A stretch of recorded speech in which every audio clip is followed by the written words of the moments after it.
नमस्कार, good morning, जय हिंद। सभी भाइयों का आपके अपने YouTube channel Kaushik GS academy पर स्वागत है। इस वीडियो में बाल विकास एवं शिक्षा शास्त्र से अभी तक पूछे गए प्रश्नों का निचोड़ लेकर आया हूं। सभी भाइयों को एग्ज़ाम फतह करना है तो इस वीडियो को देखकर जरूर जाइएगा। को यह क्लास पसंद आए तो हमारे चैनल को सब्सक्राइब और हमारे वीडियो को लाइक जरूर कीजिएगा। तो चलिए क्लास स्टार्ट करते हैं। प्रश्न संख्या 1 है, बच्चे की बुद्धि लब्धि 90 से 110 के मध्य है तो वह बच्चा कैसा होगा। जिस बच्चे की बुद्धि लब्धि 90 से 110 के मध्य होगा वह बच्चा सामान्य बुद्धि का होगा। ऑप्शन नंबर ए आपका राइट हो जाएगा। अगला प्रश्न है कि बच्चे के लिए निःशुल्क एवं अनिवार्य शिक्षा का अधिकार अधिनियम कितने वर्ष के बच्चे के लिए लागू है। तो बच्चे के लिए निःशुल्क एवं अनिवार्य शिक्षा का अधिकार 6 से 14 वर्ष के बच्चे के लिए लागू है। तो ऑप्शन नंबर ए क्या हो जाएगा, आपका राइट हो जाएगा। अगला प्रश्न है, एक बच्चे की वृद्धि और विकास के अध्ययन की सर्वाधिक अच्छी विधि कौन सी है। तो एक बच्चे की वृद्धि और विकास के अध्ययन की सर्वाधिक जो अच्छी विधि है वो आपका है विकासीय विधि। ऑप्शन नंबर सी क्या हो जाएगा, राइट हो जाएगा, विकासीय विधि। चलिए अगला प्रश्न देखते हैं। अगला प्रश्न है, गार्डनर ने 7 बुद्धि का अधिमान निर्धारित किया, इनमें से कौन सा नहीं है। तो आपके बता दें कि गार्डनर ने 7 बुद्धि का अधिमान निर्धारित किया है तो इनमें से जो नहीं है वो होगा आपका भावात्मक बुद्धि। क्या होगा, भावात्मक बुद्धि। नेक्स्ट, यदि एक बच्चे की मानसिक आयु 5 वर्ष तथा वास्तविक आयु 4 वर्ष है तो उस बच्चे की बुद्धि लब्धि कैसी होगी। तो उस बच्चे की बुद्धि लब्धि 125 होगी। लगभग कितनी होगी, 125 होगी। ऑप्शन नंबर ए आपका राइट हो जाएगा।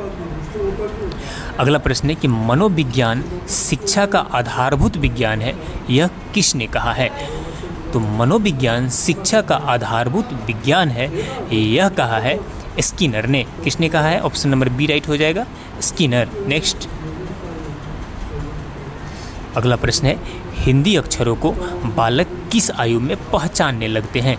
तो हिंदी अक्षरों को बालक 5 वर्ष की आयु में क्या करने लगता है, पहचानने लगता है। नेक्स्ट, अगला प्रश्न है कि एलेकिया है।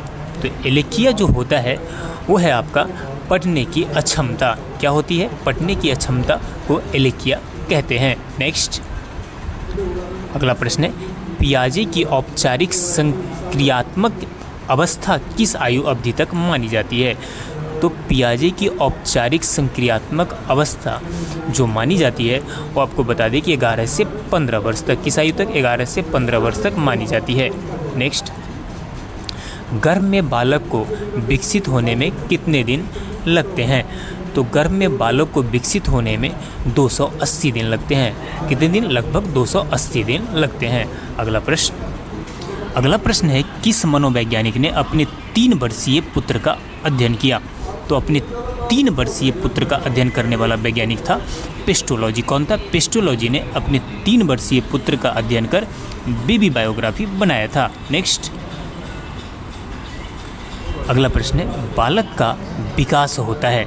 तो बालक का विकास होता है सिर से पैर की ओर। ऑप्शन नंबर ए क्या हो जाएगा, राइट हो जाएगा, सिर से पैर की ओर। नेक्स्ट, विकास के संबंध में गलत कथन है।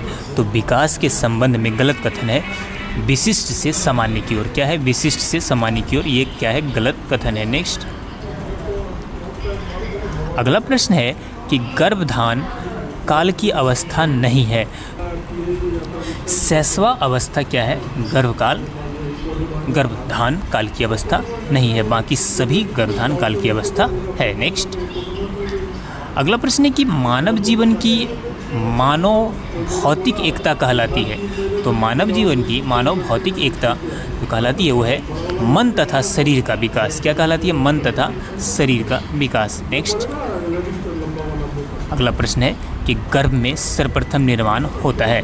तो गर्भ में सर्वप्रथम निर्माण होता है सिर का। किसका निर्माण होता है? सिर। ऑप्शन नंबर बी क्या हो जाएगा? राइट हो जाएगा।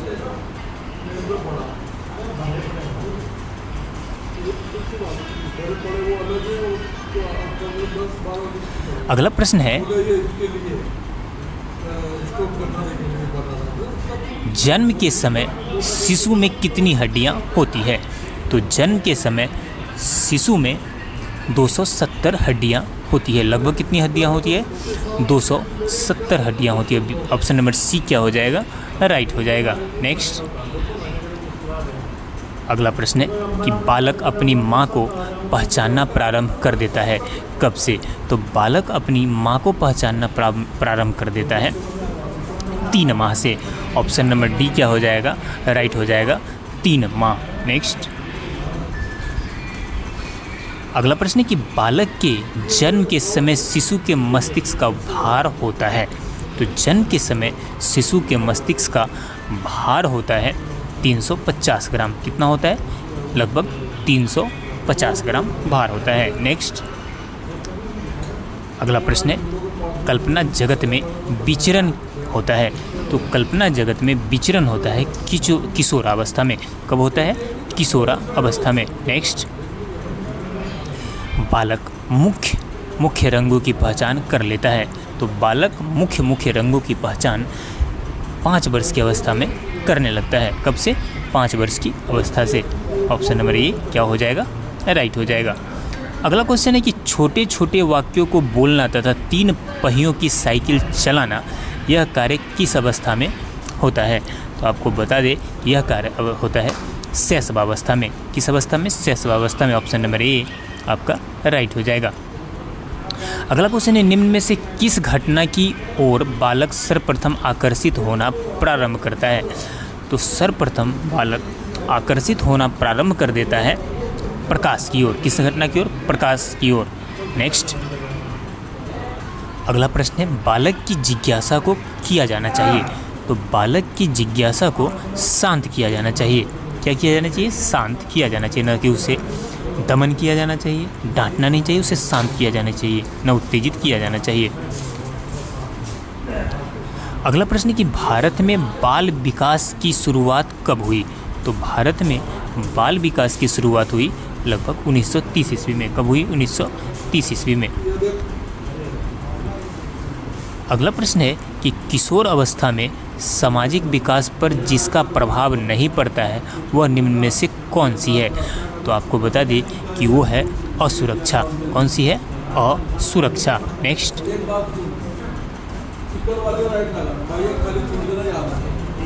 अगला प्रश्न है, किशोर अवस्था में चरित्र निर्माण से जो अवस्था संबंधित है वह निम्न में से कौन है?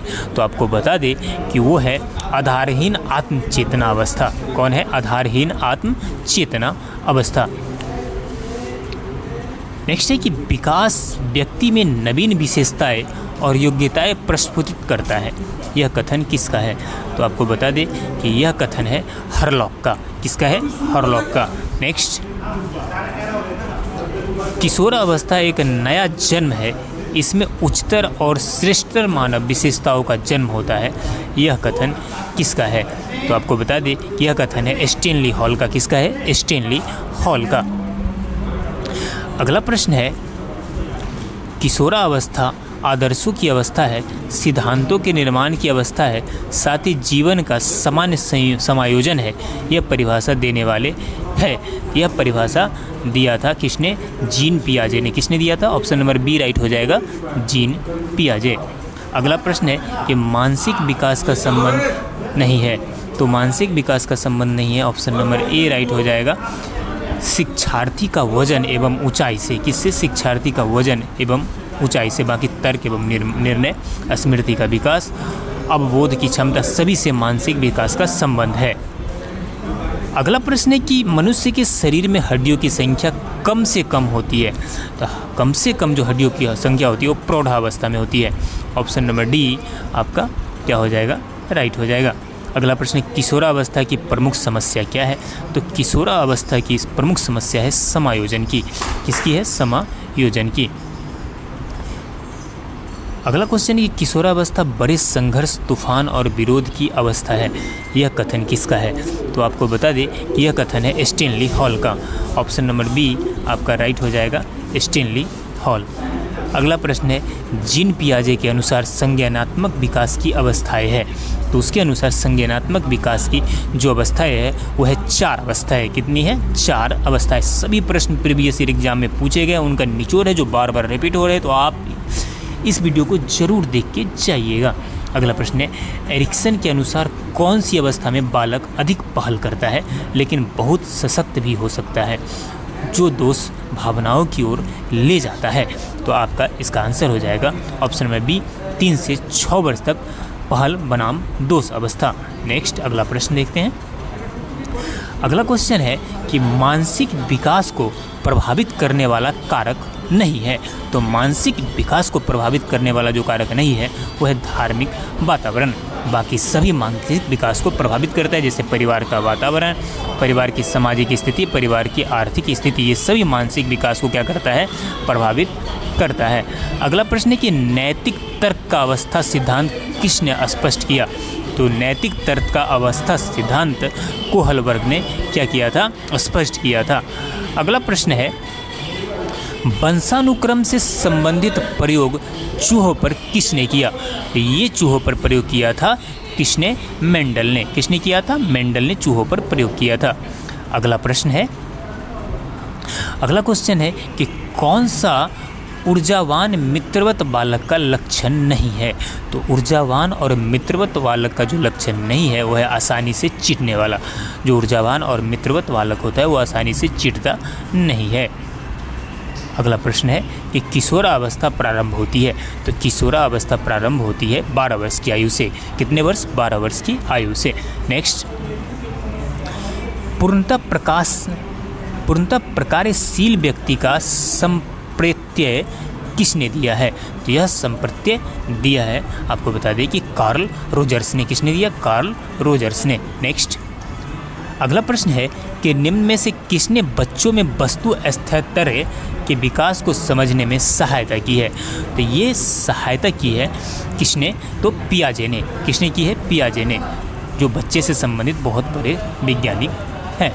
नेक्स्ट, सूर्य बच्चे के साथ साथ चलता है, उसके मुड़ने का अनुकरण करता है और बच्चे की बात सुनता है। यह कथन बालक के किस लक्षण की ओर इंगित करता है? तो यह इंगित करता है सजीव चिंतन की ओर। किसकी ओर? सजीव चिंतन की ओर। नेक्स्ट, अगला प्रश्न है, किसने यह दावा किया कि सभी भाषाओं में होने वाले कुछ सार्वभौमिक गुण जन्मजात होते हैं? तो आपको बता दें कि यह दावा किया था नॉम चॉम्स्की ने। किसने? नॉम चॉम्स्की ने। नेक्स्ट, अगला क्वेश्चन है कि फ्रायड के अनुसार निम्न में से कौन सी विकास अवस्था में बच्चे का ध्यान जननांगों की तरफ जाता है? तो बच्चों का ध्यान जननांगों की तरफ जाता है कब? लैंगिक। कि कौन सी विकास अवस्था में बच्चों के ध्यान जननांगों की तरफ जाता है? तो लैंगिक। ऑप्शन नंबर सी क्या हो जाएगा? आपका राइट हो जाएगा। नेक्स्ट, निम्न में से कौन से बच्चों हेतु बेशलर बुद्धि मापनी की एक निष्पादन मापनी है? तो ये जो मेजरमेंट जो है, ये मापनी जो है, आपको बता दें कि चित्रपूर्ति है। क्या है? चित्रपूर्ति। ऑप्शन नंबर डी आपका क्या हो जाएगा? राइट हो जाएगा। अगला प्रश्न है कि बाल मनोविज्ञान का डैश सिद्धांत प्रारंभ के 4-5 वर्षों के अनुभवों पर आधारित होता है? तो ये आधारित होता है मनोविश्लेषणात्मक पर। किस पर? मनोविश्लेषणात्मक पर। अगला प्रश्न, अगला क्वेश्चन है कि ए बायोग्राफिकल स्केच ऑफ इन्फेंट किसने लिखी है? तो यह किसने लिखी है? यह लिखी है डार्विन ने। किसने लिखी है? ऑप्शन नंबर सी राइट हो जाएगा। किसने? डार्विन ने। अगला प्रश्न है, मानकीकृत परीक्षण का अर्थ है? तो मानकीकृत परीक्षण का अर्थ है उपरोक्त में से सभी: विश्वसनीयता, वैधता और मानक, ये सभी मानकीकृत परीक्षण का अर्थ है। इस तरह से टॉप मोस्ट 50 क्वेश्चन हमने कंप्लीट किया। आप अगर अभी तक हमारे चैनल से नहीं जुड़े हैं तो हमारे चैनल को सब्सक्राइब कर लीजिए, क्योंकि सभी सब्जेक्ट का हम लगातार मोस्ट इंपॉर्टेंट और सिलेक्टेड क्वेश्चन लेकर आने वाले हैं। तो चलिए मिलते हैं नेक्स्ट क्लास में, तब तक के लिए जय हिंद।